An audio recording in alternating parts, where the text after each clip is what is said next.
নমস্কার বন্ধুরা, সম্বাস কুকিং এ আপনাদের স্বাগত। আজকে আমি রান্না করব পার্শে মাছের চচ্চড়ি। পার্শে মাছের চচ্চড়ি করার জন্য পার্শে মাছগুলোকে প্রথমে আমি নুন হলুদ মেখে নিয়েছি। চলুন দেখে নেওয়া যাক কিভাবে আমি পার্শে মাছের চচ্চড়িটা রান্না করি।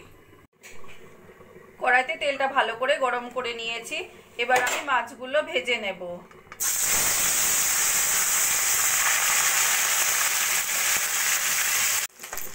মাছগুলো আমার ভাজা হয়ে গেছে। এবার আমি মাছগুলোকে তুলে রাখবো।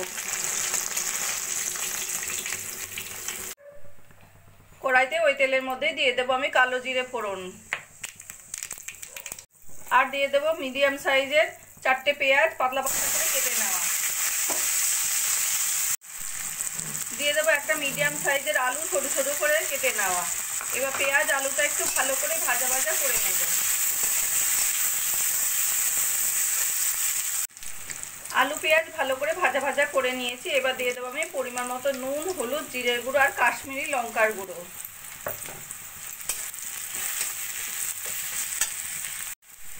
দিয়ে দেবো 2টো কাঁচা টমেটো ছোট ছোট করে কেটে নেওয়া, 4টে কাঁচা লঙ্কা।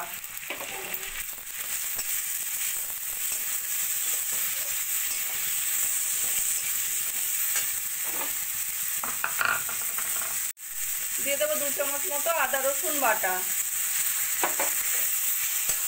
এবার ভালো করে মশলাটা কষিয়ে নেব।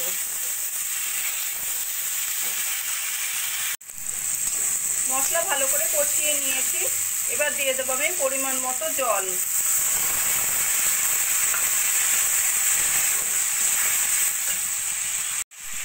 জলটা দিয়ে লো ফ্লেমে আমি যতক্ষণ না আলুগুলো সিদ্ধ হচ্ছে রান্নাটা করে নেব। 5 থেকে 7 মিনিট মতো লো ফ্লেমে রান্না করে নিয়েছি। আলুগুলো সুন্দর সিদ্ধ হয়ে গেছে।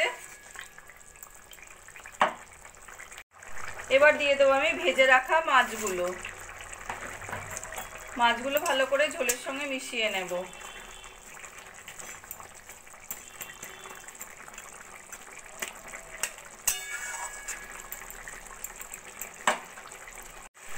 মাছ দিয়ে আরও 3-4 মিনিট মতো রান্না করে নিয়েছি। এবার আমি ধনেপাতা ছড়িয়ে গ্যাসটা আমি বন্ধ করে দেব।